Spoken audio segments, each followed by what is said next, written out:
प्रभु में मेरे सभी प्रियो को मेरी ओर से जय मसीह की। मैं फिर से परमेश्वर को लाखों करोड़ों धन्यवाद देता हूं कि प्रभु के अपार दया और अनुग्रह की वजह से ही मैं फिर से आज आप लोगों के सामने उपस्थित हो पाया हूं। और मैं विश्वास करता हूं कि आज भी परमेश्वर अपने जीवित वचन के द्वारा आप सबों को बहुत सारी आशीषें देंगे। तो आइए हम लोग सीधे परमेश्वर की वचन की ओर बढ़े।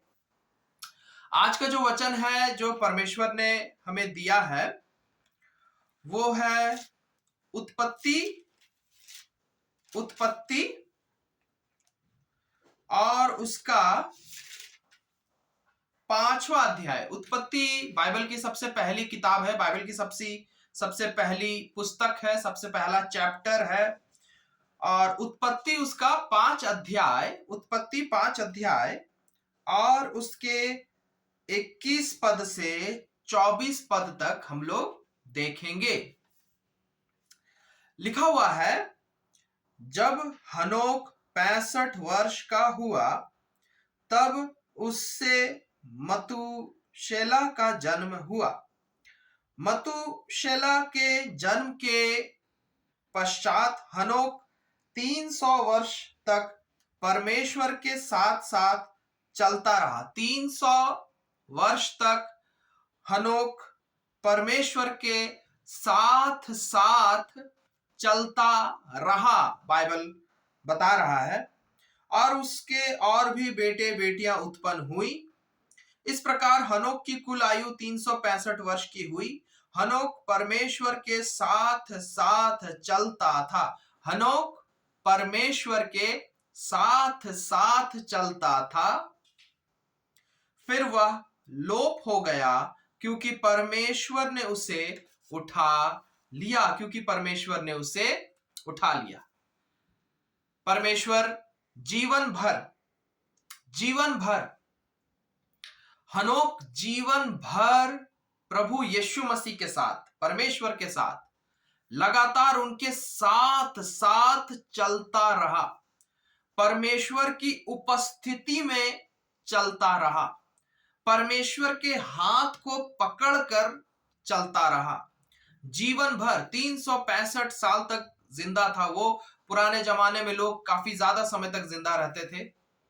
365 साल तक वो जिंदा था। उसने सब काम किए, उसने परिवार बनाया, उसका परिवार हुआ। जाहिर सी बात है, परिवार को पालने के लिए वो काम भी करता होगा, रोजगार भी रहा होगा उसका। लेकिन ये सारे कामों को करने के बावजूद एक चीज वो जिंदगी भर किया, और वो परमेश्वर की उपस्थिति में साथ साथ, परमेश्वर के साथ साथ चला। और यही कारण है कि हनोक एक दिन परमेश्वर के साथ उठा लिया गया। परमेश्वर ने उसे अपनी उपस्थिति में होकर उठा लिया। उसने मौत नहीं देखी थी, बाइबल में लिखा हुआ है। उसे गाड़ा नहीं गया, कब्र में नहीं डाला गया। वो मौत क्यों नहीं देखा, क्यों उठा लिया गया? क्योंकि वो परमेश्वर के साथ बहुत ही गहरा रिश्ता बनाकर रखा था, बहुत ही गहरा रिश्ता। आज जो परमेश्वर आपको और मुझको जो सिखाना मांगता है, वो ये सिखाना मांग रहा है परमेश्वर आपको और मुझको कि हमें भी परमेश्वर की उपस्थिति में चलने की जरूरत है। परमेश्वर की उपस्थिति में चलने की जरूरत है। बाइबल में लिखा हुआ है, प्रभु यीशु मसीह हमारा सिर्फ परमेश्वर नहीं है, लेकिन प्रभु यीशु मसीह हमारा पिता भी है। बाइबल में लिखा हुआ है, जब हम प्रभु यीशु मसीह पर विश्वास करते हैं तो प्रभु यीशु मसीह हमें अपनी संतान होने का अधिकार देते हैं, बेटा और बेटी। इसका मतलब प्रभु यीशु मसीह सिर्फ हमारे परमेश्वर नहीं है, लेकिन प्रभु यीशु मसीह के साथ हमारा पिता और संतान का रिश्ता भी है। और गौर करिए, बाइबल में यह भी लिखा हुआ है, यीशु कहते हैं कि तुम्हें जो मां ने जन्म दिया है, मैं उससे भी कहीं गुना ज्यादा तुमसे प्यार करता हूं। इसका मतलब एक माँ और एक बच्चे का जैसे रिश्ता होता है, उससे भी गहरा रिश्ता है यीशु और हमारे बीच। आप सोचिए, एक बच्चा पैदा लेता है, अपने माँ के गोद में ही बड़ा होता है और हमेशा अपने माता पिता के साथ ही रहता है। शादी भी अगर हो जाती है तो वो अपने माता पिता को नहीं छोड़ता है। एक अच्छा बेटा, एक अच्छी बेटी। प्रभु यीशु मसीह भी हमारे पिता हैं और उनके साथ हमें एक बहुत ही गहरा रिश्ता बना के रखना बहुत जरूरी है। सिर्फ इतना ही नहीं, बाइबल में ये भी लिखा हुआ है कि यीशु मसीह को बाइबल में कलीसिया के दुल्हे के रूप में प्रकट किया गया है। इफिसियों 5 अध्याय में लिखा हुआ है कि यीशु मसीह कलीसिया का दुल्हा है। कलीसिया यानी विश्वासी लोग, आप और मैं, हम लोग विश्वासी लोग हैं, हम ही लोग कलीसिया है और यीशु हमारा दुल्हा है। नए नियम में जब आप पढ़ते हैं, मत्ती में 10 कुंवारियों के कहानी को पढ़ते हैं तो कुंवारी लोग इंतजार कर रही थी अपने दूल्हे की। वो दूल्हा कौन है? यीशु मसीह। अब आप जरा कल्पना कीजिए, एक दूल्हा और दुल्हन के बीच का रिश्ता कितना पवित्र होता है, कितना गहरा होता है, कितना खास होता है। अंग्रेजी में बोलेंगे तो इंटीमेट रिलेशनशिप बोलते हैं उसको, इंटीमेट रिलेशनशिप, बहुत ही गहरा रिश्ता। यीशु मसीह चाहते हैं कि आपका और मेरा प्रभु यीशु मसीह के साथ केवल ईश्वर और भक्त का रिश्ता ना हो, लेकिन प्रभु यीशु मसीह के साथ हमारा दुल्हा और दुल्हन वाला रिश्ता हो, पिता और संतान वाला रिश्ता हो, बहुत ही गहरा और घनिष्ठ रिश्ता। बाइबल में यीशु मसीह कहते हैं कि मैं द्वार पर खटखटा रहा हूं, मैं तुम्हारे घर में आकर तुम्हारे साथ खाना खाना चाहता हूं।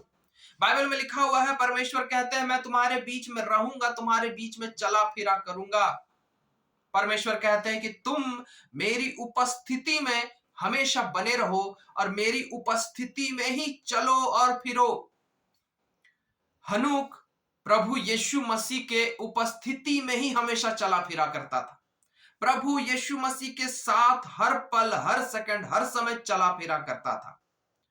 और अगर आप प्रभु यीशु मसीह के उपस्थिति में हमेशा बने रहेंगे, प्रभु यीशु मसीह के उपस्थिति में हमेशा चलेंगे फिरेंगे, प्रभु यीशु मसीह के साथ साथ हमेशा चलेंगे, प्रभु यीशु मसीह के साथ अगर आपका बहुत बहुत बहुत ही ज्यादा गहरा और घनिष्ठ रिश्ता अगर बना रहेगा, तो बाइबल में लिखा हुआ है, यदि परमेश्वर तेरे साथ है, तेरी ओर है, तेरे पक्ष में है, तेरे साथ खड़ा है, तेरे साथ चल रहा है और फिर रहा है, तो बाइबल में लिखा हुआ तो फिर तेरा विरोधी कोई नहीं हो सकता, तेरा विरोधी कोई नहीं हो सकता। विरोधी कौन है हमारा? बाइबल के अनुसार हमारा विरोधी एक ही है और वो है शैतान। शैतान है हमारा विरोधी और वो शैतान बाइबल में लिखा हुआ है, वो गरजने वाले सिंह की नाई, वो लगातार ताक पे है कि कब परमेश्वर के लोगों को चीर फाड़ खाए, उनके जीवन को बर्बाद कर दे। शैतान लगातार इस कोशिश में रहता है मेरे प्रियो, शैतान लगातार इस कोशिश में रहता है कि हर इंसान की जिंदगी को, खास करके उन लोगों की जिंदगी को जो यीशु मसीह पर विश्वास करते हैं, उन लोगों की जिंदगी में किस तरीके से नुकसान लाए, हानि लाए, तबाही लाए। शैतान अलग अलग माध्यमों को इस्तेमाल करता है, अलग अलग परिस्थितियों को इस्तेमाल करता है, अलग अलग लोगों को इस्तेमाल करता है, अलग अलग झूठे ज्ञान को इस्तेमाल करता है, ताकि उन झूठे ज्ञानों के द्वारा, उन बुरे लोगों के द्वारा, उन बुरी घटनाओं के द्वारा, उन बुरी परिस्थितियों के द्वारा आपका जीवन और आपका परिवार का जीवन बर्बाद हो जाए। शैतान लगातार इस चीज की कोशिश करता रहता है और वो जिंदगी भर करेगा जब तक आप हैं इस पृथ्वी में। इसीलिए प्रभु कह रहे हैं कि अगर मैं तुम्हारे साथ साथ अगर रहा हमेशा, अगर तुम मेरे बेटे, तुम मेरी बेटी, अगर तुम यीशु मसीह के साथ लगातार अगर चलते रहे, यीशु मसीह की उपस्थिति में होकर अगर तुम लगातार अपने जीवन को जीते रहे, तुम ऑफिस जा रहे हो, स्कूल जा रहे हो, कॉलेज जा रहे हो, घर में हो, बाहर हो, कुछ भी हो, तुम, तुम्हारा परिवार, तुम्हारे बच्चे, कोई भी, लेकिन अगर तुम लोग लगातार यीशु मसीह की उपस्थिति में होकर हमेशा रहोगे, तो यीशु मसीह वादा कर रहे हैं कि कोई शैतान, कोई बुरी ताकत, कोई बुरी घटना, कोई बुरी परिस्थिति, कोई बुरे लोग तुम्हारे जीवन के आसपास भी नहीं आएंगे। कुछ भी नेगेटिव, कुछ भी नकारात्मक चीजें आपके जीवन के आसपास भी कभी नहीं आएगी।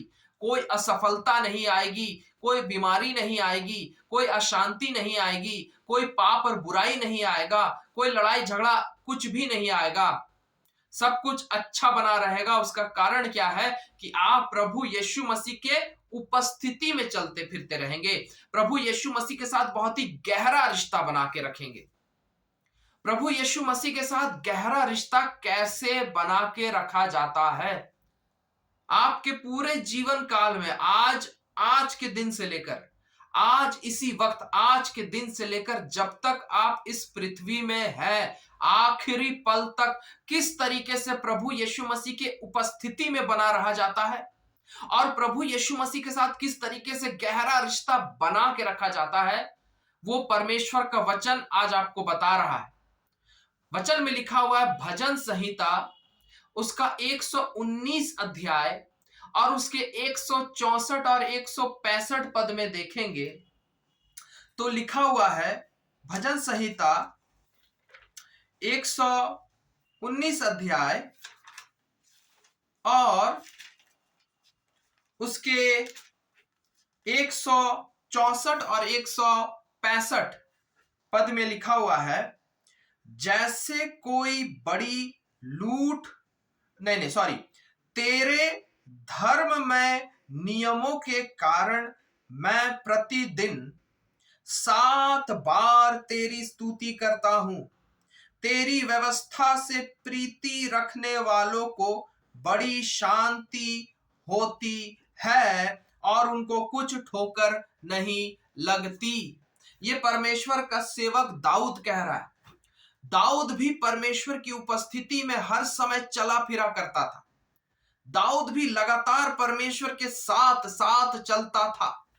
दाऊद का भी परमेश्वर के साथ बहुत ही गहरा रिश्ता था और इसीलिए परमेश्वर हमेशा दाऊद के साथ रहा और दाऊद का विरोधी कोई नहीं हो पाया।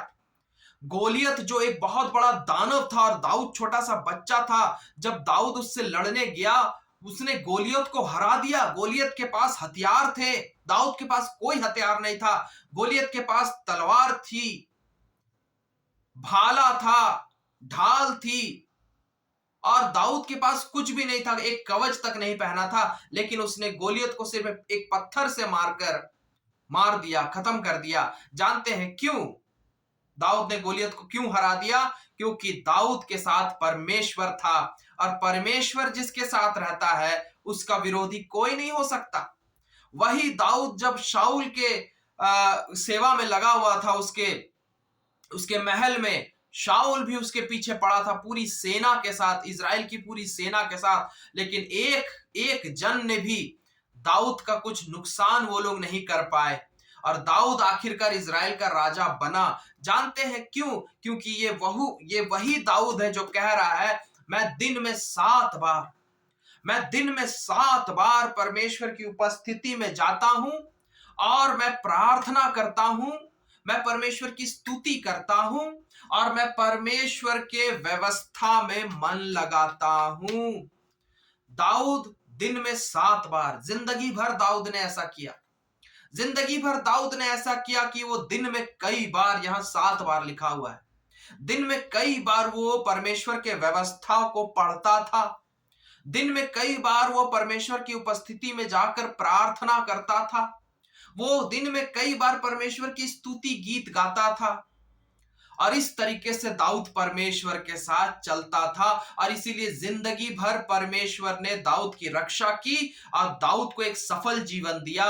जिंदगी में बहुत ऊपर बढ़ाया परमेश्वर ने दाऊद को।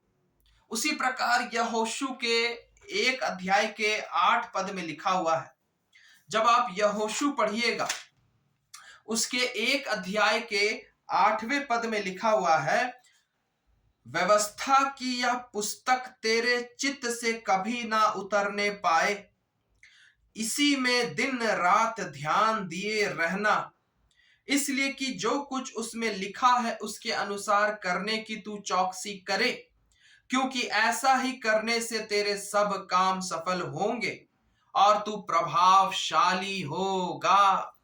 परमेश्वर ने यहोशू को भी कहा कि यहोशू मेरी उपस्थिति में चल फिर, मेरी उपस्थिति में हमेशा बना रहे, मेरे साथ यीशु के साथ यहोशू तू हमेशा चला कर और मैं तुझे जिंदगी भर जीत दिलाता चला जाऊंगा। और यहोशू सचमुच इजरायलियों का अगवा था।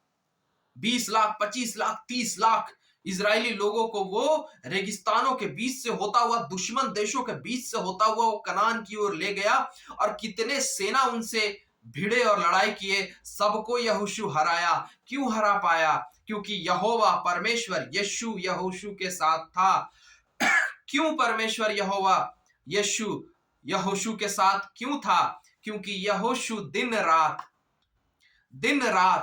प्रतिदिन, रोज रोज, दिन रात परमेश्वर की इस व्यवस्था में मन लगाता था। वो बाइबल पढ़ता था, वो लगातार बाइबल पढ़ता था, वो रोज बाइबल पढ़ता था, वो रोज प्रार्थना करता था। जब आप रोज बाइबल पढ़ते हैं, जब आप रोज प्रार्थना करते हैं और दिन में कई बार बाइबल पढ़ते हैं, दिन में कई बार प्रार्थना करते हैं, जब आप रोज बाइबल पढ़ते हैं, जब आप रोज प्रार्थना करते हैं, जब आप दिन में कई बार बाइबल पढ़ते हैं और दिन में कई बार प्रार्थना करते हैं, तो परमेश्वर वादा करता है कि वो आपको प्रभावशाली बनाकर रखेगा, आपको हमेशा सुरक्षित रखेगा, आपके साथ परमेश्वर हमेशा रहेगा, आपको अपने दाहिने हाथ से थामे रखेगा।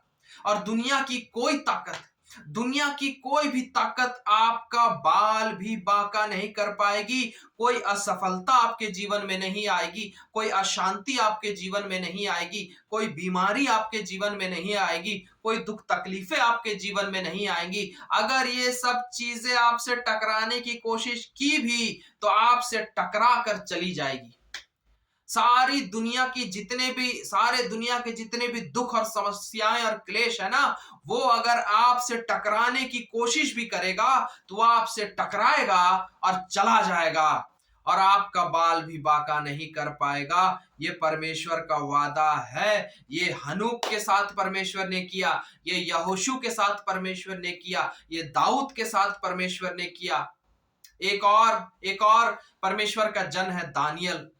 लिखा हुआ है दानियल के 6 अध्याय और उसके 10वें पद में, दानियल के 6 अध्याय और उसके 10वें पद में लिखा हुआ है, जब दानियल को मालूम हुआ कि उस पत्र पर हस्ताक्षर किया गया है, तब वह अपने घर में गया, जिसकी उपरौठी कोठरी की खिड़कियां यरूशलेम की ओर खुली रहती थी, और अपनी रीति के अनुसार जैसा वह दिन में 3 बार अपने परमेश्वर के सामने घुटने टेक कर प्रार्थना और धन्यवाद करता था, वैसा ही तब भी करता रहा।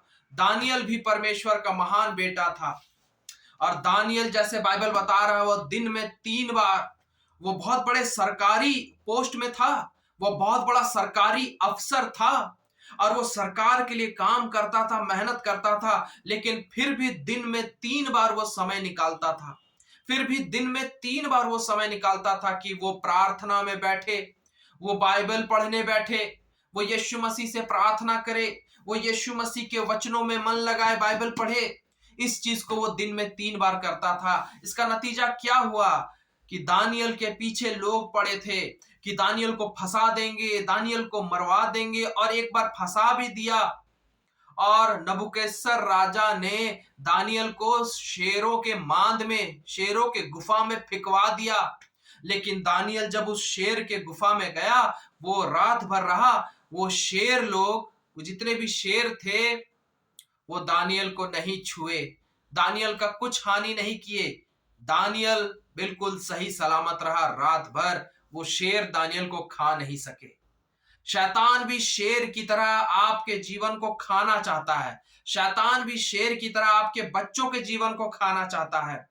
वो चीर फाड़ डालना चाहता है, लेकिन परमेश्वर शैतान को रोक देगा। शैतान आपको छू भी नहीं पाएगा अगर परमेश्वर आपके साथ हर समय रहेंगे तो।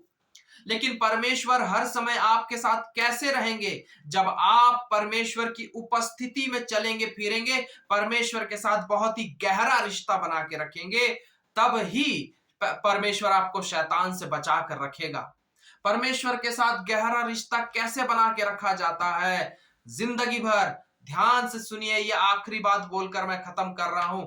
जिंदगी भर, आज से लेकर आखिरी पल तक, जब तक आप इस पृथ्वी में हैं, आप और आपका परिवार, आपके परिवार के हर सदस्य, आपके परिवार के बच्चे, आपकी पत्नी, आपका पति, आपके माँ बाप, आपके भाई बहन, आप सब लोग पर्सनली, व्यक्तिगत रूप में, प्राइवेटली, अकेले में, पर्सनली, व्यक्तिगत रूप में, प्रतिदिन, रोज, जिंदगी भर, बिना नागा, बिना गैप के, आज किया कल नहीं किया, परसों किया नरसों नहीं किया, ऐसा नहीं, लेकिन रोज रोज रोज, आप कितने भी बिजी व्यक्ति क्यों ना हो, आप बहुत बड़े डॉक्टर हो, इंजीनियर हो, प्रधानमंत्री हो, कोई फर्क नहीं पड़ता, परमेश्वर से ऊंचा कोई नहीं होता।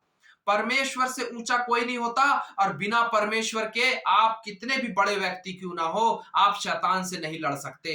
आप शैतान से नहीं लड़ सकते। शैतान प्रधानमंत्रियों को भी मार देता है, शैतान राजाओं को भी मार देता है। हम शैतान से नहीं लड़ सकते, लेकिन हमारा परमेश्वर शैतान से लड़ सकता है।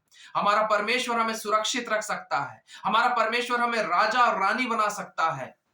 ये सब कुछ परमेश्वर हमारे लिए कर सकता है, लेकिन करना क्या है आपको? रोज रोज जिंदगी भर आप ज्यादा से ज्यादा बाइबल पढ़िए, ज्यादा से ज्यादा प्रार्थना करिए।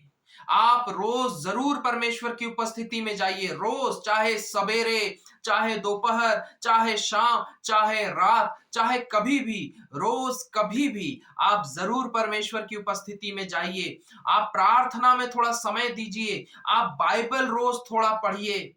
आप कई बार पढ़ सकते हैं, कई बार पढ़िए। आप दिन में कई बार प्रार्थना कर सकते हैं, कई बार करिए। जितना आपसे हो सके, जितना आपसे हो सके। कोई कम करेगा, कोई ज्यादा करेगा, कोई एक ही बार बाइबल पढ़ेगा, कोई एक ही बार प्रार्थना करेगा, कोई 10 बार बाइबल पढ़ेगा, 10 बार प्रार्थना करेगा। लेकिन कोई कम करे, कोई ज्यादा करे, लेकिन रोज जरूर करिए, रोज जरूर करिए। रोज आपको बाइबल पढ़ना जरूरी है, और रोज आपको प्रार्थना करना जरूरी है। तभी आप परमेश्वर की उपस्थिति में चलेंगे और फिरेंगे, और तभी परमेश्वर आपकी रक्षा करेंगे, आपको शैतान से बचा के रखेंगे, और आपको राजकीय आशीषों से भर देंगे, आपको राजा और रानी बनाएंगे इसी जीवन में। यह परमेश्वर का वादा है। परमेश्वर की उपस्थिति में बने रहिए और आशीषित बने रहिए। इन सारे वचनों के द्वारा प्रभु आप सबको बहुत आशीष दे। आइए हम लोग प्रार्थना करें। धन्यवाद देते हैं प्रभु यीशु मसीह, हम आपको लाखों करोड़ों धन्यवाद देते हैं। आप हमारे महान, प्रेमी और अच्छे परमेश्वर हैं। प्रभु दया कीजिए, आप अपने सारे बच्चों पर दया कीजिए। प्रभु आपके बच्चे हैं ये, आप इन लोगों से बहुत प्रेम करते हैं और इनका आप भला चाहते हैं। प्रभु अनुग्रह कीजिए, इन लोगों को खूब आशीष दीजिए प्रभु यीशु मसीह। हम सबके हर पापों और गुनाहों के लिए आप हमें माफ करके अपने जीवित लहू से धोकर शुद्ध और पवित्र कीजिए यीशु। और मैं आज मांगता हूं आपके बच्चों के लिए, आप इन लोगों को आप अपने अपार आत्मा से, उपस्थिति से, प्रेम से, विश्वास से, ज्ञान से भरिए। और यीशु मसीह जैसे हनूक आपकी उपस्थिति में चलता फिरता था, जैसे दाऊद आपकी उपस्थिति में बना रहता था, जैसे दानियल आपकी उपस्थिति में बना रहता था, जैसे यहोशू आपकी उपस्थिति में बना रहता था, प्रभु दया कीजिए, आपके ये बच्चे लोग भी आपकी उपस्थिति में लगातार बने रहे, आपकी उपस्थिति में लगातार बने रहे। प्रतिदिन यीशु की उपस्थिति में होकर ही चले फिरे ये लोग। ये कैसे संभव है यीशु? रोज बाइबल पढ़ना होगा, रोज प्रार्थना करना होगा, रोज बाइबल पढ़ना होगा, रोज प्रार्थना करना होगा। जिंदगी भर जब ये लोग रोज करेंगे, और दिन में हो सके तो कई बार करेंगे, तो प्रभु ये लोग, इन लोगों के साथ आप जरूर रहेंगे और इनकी रक्षा करेंगे और इन्हें राजकीय आशीषों से भरेंगे। प्रभु दया कीजिए कि आपके बच्चे ऐसा कर सके, ईमानदारी से कर सके, सच्चे दिल से कर सके, पूरे पूरे विश्वास योग्यता के साथ, समर्पण के साथ कर सके, जीवन भर कर सके, और जीवन भर आप इन लोगों को खूब आशीष दीजिए पिता। धन्यवाद देते हैं प्रभु। इन सभी प्रार्थनाओं को आपके हाथों में सौंपते हैं, प्रभु यीशु मसीह के नाम से मांगते हैं, आमीन, आमीन, हालेलुया। परमेश्वर इन सब बातों के द्वारा आप सबको बहुत आशीष दे। मैं विश्वास करता हूं कि आज के वचन के द्वारा आप सब बहुत आशीषित हुए हैं। परमेश्वर जीवन भर आपको आशीष देंगे। इसी प्रकार प्रभु में आप बने रहिए। मैं फिर अगली बार आप सबों से मिलूंगा परमेश्वर के एक नए वचन के साथ। तब तक के लिए आप सबों को मेरी ओर से जय मसीह की। Praise the Lord.